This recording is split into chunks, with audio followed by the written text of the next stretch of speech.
Manejar Comunicaciones, Radio, Televisión e Internet presenta Espacio Libre, un programa de conversación y análisis, temas de actualidad desarrollados en profundidad.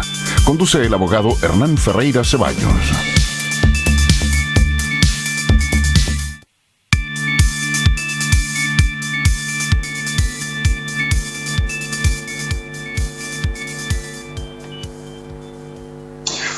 Hola, muy buenas tardes, muy buenas noches. En el primavera magallánica, ya llegando al verano, una nueva emisión de Espacio Libre, lo necesario para conversar. Una conversación siempre con un invitado interesante que nos aporta, que nos da visiones desde su punto de vista en distintos ámbitos. En esta oportunidad vamos a hablar con el pastor David Payán, que nos está acompañando en este momento. Pastor, buenas noches. Hola, sí, muy buenas noches. Gracias, Herman, gracias por la invitación y aquí estamos para conversar, para compartir y también para, de alguna u otra manera, servir de referente o de referencia en todo este proceso que estamos viviendo como ciudadanía, como nación. Así es. Bueno, a ver, vamos a iniciar un tema más general. El mundo evangélico, el mundo cristiano al cual usted representa, desde un tiempo a esta parte, ¿cierto?, ha ido avanzando. Cada día solo uno lo puede ver, ¿cierto? Un tema fáctico lo puede ver. Cada día ha ido avanzando más. Antiguamente la Iglesia Católica era la mayoritaria, 90% quizás en Chile. Hoy en día el mundo cristiano evangélico ha ido avanzando. ¿Qué porcentaje hoy día del mundo evangélico representa? Está en Chile. Siendo sincero, nosotros creemos, digo nosotros porque las conversaciones que tenemos a nivel nacional, creemos que estamos alrededor del 16%, 17%. Siendo muy positivo y muy inspirador, de pronto algunos creemos que se llegan hasta el 20%. ¿Por qué? Porque siempre hay un porcentaje que se dice ser, sí, pero no es practicante, no es confesional, que es un término que por ahí se acuñó hace un par de años atrás en Chile, y son evangélicos porque papá y mamá lo son, porque vienen de una familia tradicionalmente evangélica, entonces se declaran evangélicos, pero por eso hay un porcentaje ahí que no coincide con la realidad. Y nosotros en eso somos muy transparentes. Yo creo que estamos en un 16 o 17% en Chile. Perfecto. Ahora, la Iglesia Evangélica en Chile lleva muchos años, a principios del siglo XX, si es que no es antes. ¿Sabe más o menos? No, la Iglesia Evangélica, sí, de los albores de la independencia. La Iglesia Evangélica, o sea, sí, obvio. A ver, por darte un dato, Diego Thompson, que es el quien Bernardo Higgins lo manda a buscar para que inicie lo que se llamaba la Escuela Popular en Chile, era cristiano evangélico protestante. Y el primer libro de lectura que tuvo en Chile la Escuela Popular era el Nuevo Testamento. Por darte un dato. La constitución en el gobierno de José Miguel Carrera, uno de los pensadores políticos de aquella época, también era protestante, evangélico. Entonces, por darte un dato así, después hay muchos apellidos que, por ejemplo, acá en la región tenemos a varios, por ejemplo, los Filippi, los primeros misioneros eran de apellido Filippi, si no me equivoco, Capitán Guillermo también. Hubieron muchos colonizadores que fueron de apellido Allen Gardiner, también, fueron todos de protestantes. Ellos salían justamente en esta aventura. Perfecto. ¿Y cuándo, en qué? Porque estas preguntas tienen una razón de ser, pastor, pero ¿en qué época, en qué años ya la evangélica empieza ya quizás la palabra, su masificación, empieza a llegar a este 16-17%? Desde el año 1909. ¿En qué década más o menos? desde el año 1909. Ahí empieza ya más. Sí, de hecho históricamente se marca el año 1909, de hecho en septiembre, si no me equivoco, como el avivamiento cristiano evangélico en Chile. Así está denominado dentro de la historia protestante en el mundo. O sea, la iglesia protestante, según usted lo que nos señala, y también obviamente la historia, es que en los albores ya de la independencia ya estaban presentes figuras protestantes, después, sí, a principios del siglo pasado, y hasta llegar hasta 16-17%. Y con esto quiero señalar de que entonces el protestantismo ha sido parte consustancial del proceso de independencia y de desarrollo de nuestro país. Correcto, así es. El tema estaba en que históricamente los colonizadores que llegaron eran católicos, por ejemplo. ¿Sí? Hay algo bien curioso, porque Cristóbal Colón, según la historia que nosotros manejamos, Cristóbal Colón se da cuenta de que la Tierra podría ser redonda, porque hay un versículo en la Biblia que habla acerca de la redondez de la Tierra, del planeta Tierra. Yeah. Entonces, para darte una idea más o menos, en aquel momento de la historia no había mucha distinción entre protestantes, no protestantes, había una iglesia nada más. Entonces luego la iglesia católica, de alguna manera, la iglesia cristiana católica, viene a tomar un rango como de oficial. Y ahí es donde, de hecho, una de las constituciones nuestras, la de 1812, si no me equivoco, declara que nuestro país es un país católico, dice, es un país, es una nación católica.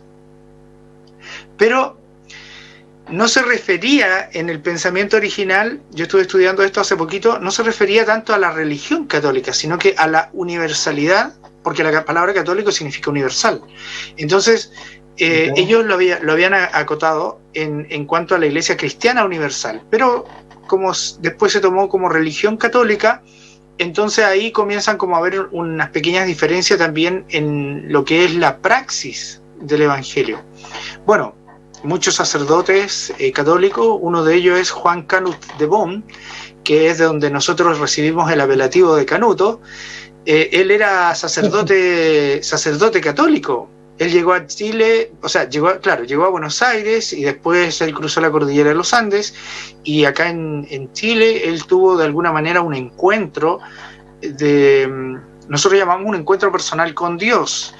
¿En dónde? En cómo funciona esto. Lo mismo que le pasó a Martín Lutero, por ejemplo, que es cuando se ponen a leer la Biblia en esos momentos de soledad, ellos entran en una, digamos, idea, ¿sí? Voy a usar la palabra para poder entenderlo, y una contemplación de Dios diferente a cómo se lo había enseñado la religión hasta ese momento.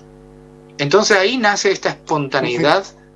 De hecho, Juan Canut de Bonn marca la historia de nuestro país, porque él es el primer predicador que se para a predicar en las plazas públicas.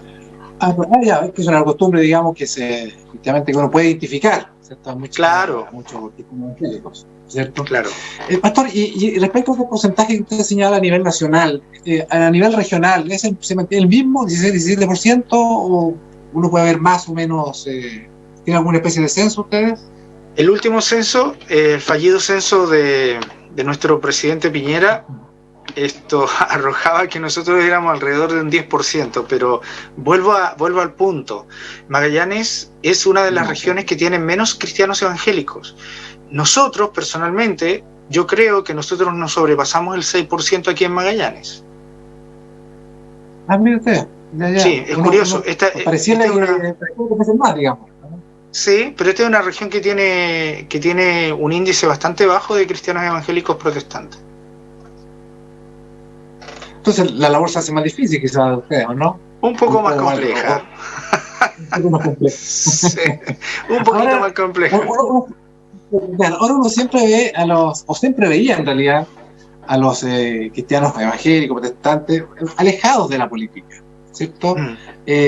Con sus cultos, porque una característica que tiene, siempre van a los cultos, digamos, de la casa, cultos, trabajo, en fin, pero no involucrados en política, ¿cierto? Esta sentencia bíblica, ¿cierto? Estamos en el mundo, pero no somos parte de este mundo.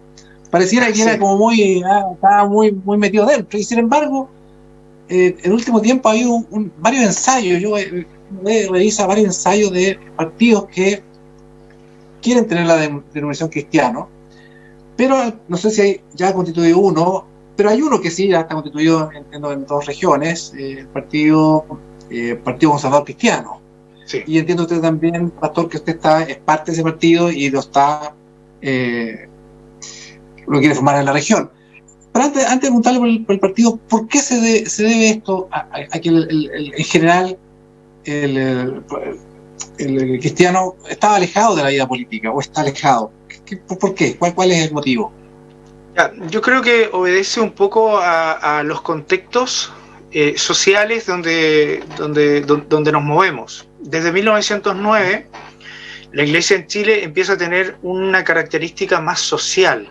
De hecho, no sé si tú recuerdas, pero a nosotros se nos decía que nosotros éramos los pobres del país, y que nosotros trabajábamos en las villas, en los barrios, y claro, porque esa fue la necesidad de 1909 en adelante, o en 1909 fue como el pic, digamos, de ese trabajo que se comenzó a hacer justamente con lo que nosotros llamamos el avivamiento cristiano evangélico de 1909.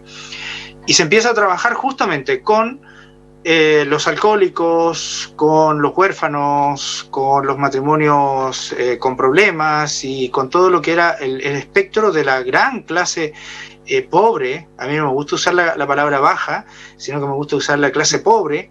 Entonces, yo creo que con las familias más pobres y más vulnerables, a través de su pobreza, los pastores van apuntando hacia allá.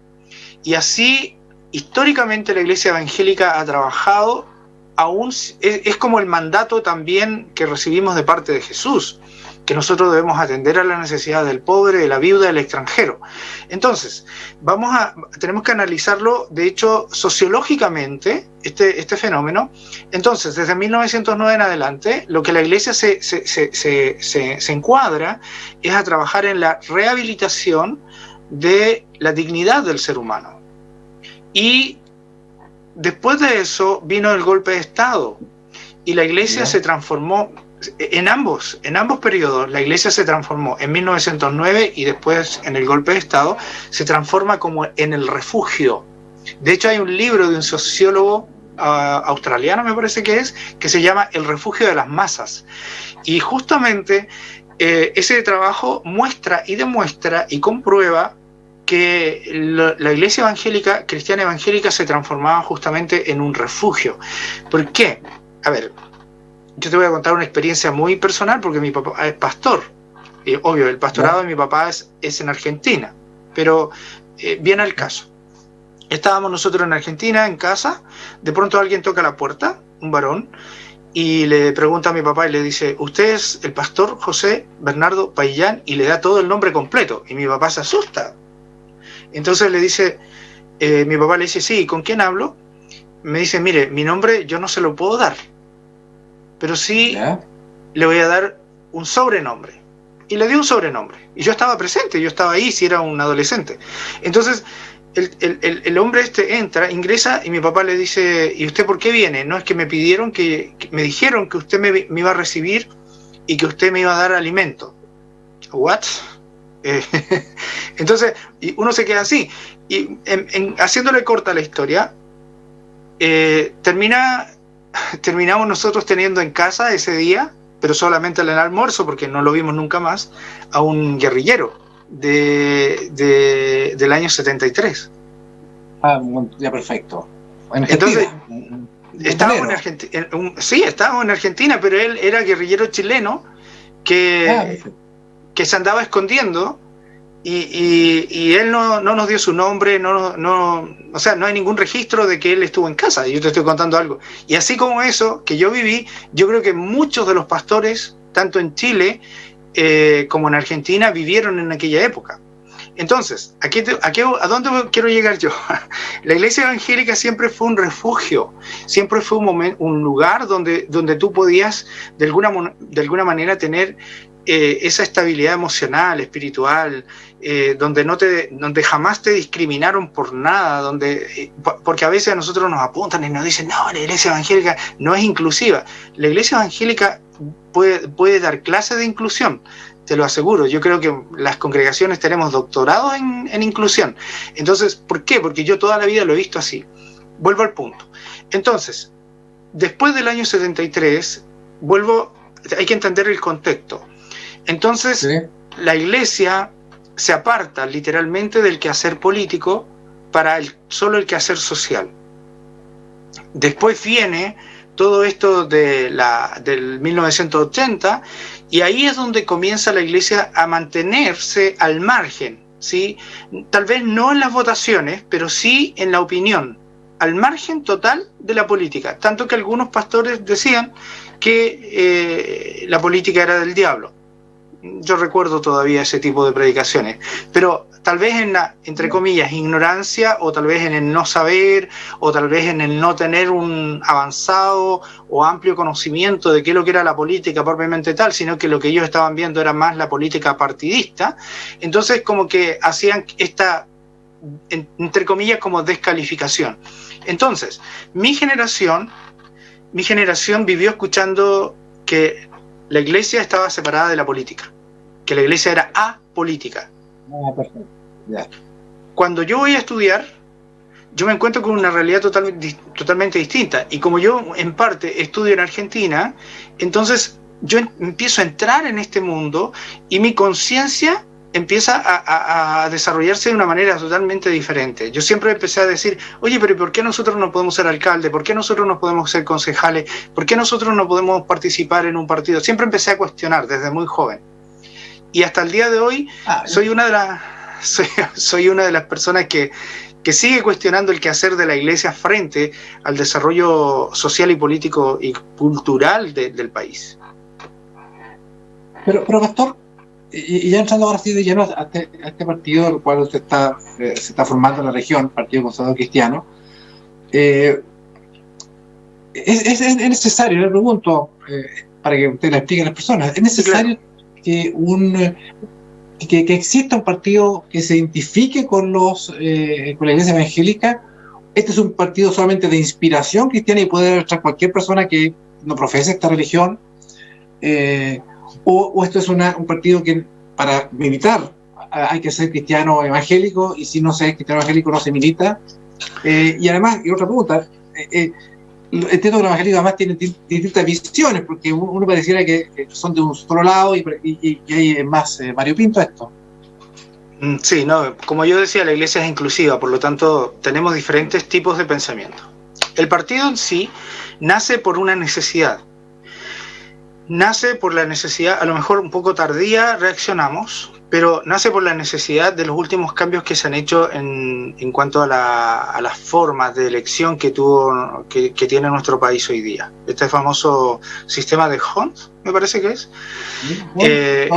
que pretende ser más representativo, pero que desde nuestra perspectiva lo único que hizo fue un traje muy bien diseñado solamente para los partidos políticos. O sea, no hay ninguna forma que un independiente pueda ingresar a ya sea la Convención Constituyente, a la Cámara de Diputados, a la Cámara de Senadores, y así de todo. ¿Por qué? Porque no es como el binominal. El binominal de pronto se satanizó, pero quedamos peor ahora. O sea, hoy día una persona independiente, con una idea independiente, con una concepción independiente o con una cosmovisión diferente a los partidos doctrinalmente políticos, entonces no puede acceder a estos cargos. Entonces nosotros nos vimos empujados a poder tener ahora un partido abierto a cualquier ciudadano, ¿sí? Pero que tiene, y que las personas que van a ingresar saben que es un partido que tiene una cosmovisión cristiana evangélica. Y que tiene principios fundamentalmente judeocristianos. Ahora, hay un partido que tú conoces y que todo el mundo conoce acá en nuestro país, DC, ¿sí? que yo le pediría siempre, por favor, que se quiten el cristiano, porque que se queden como demócratas nomás, porque en realidad la palabra cristiano, desde mi perspectiva, en ese partido sobra. Entonces, por esa necesidad que nosotros vemos, necesidad social, una necesidad cívica, una necesidad republicana, y también empujado por este nuevo sistema que tenemos de elecciones, entonces nos vemos con la necesidad de tener nosotros lo vemos como un instrumento.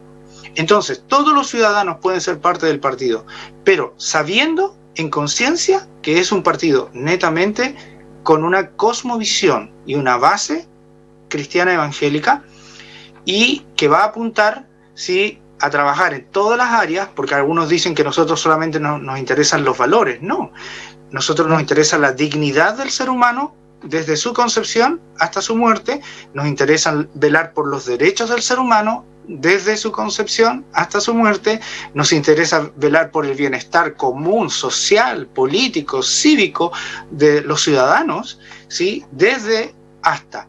Entonces, esa es nuestra visión es súper amplia, no es sesgada, como algunos dicen, o cerrada, como otros pretenden dar a conocer, no.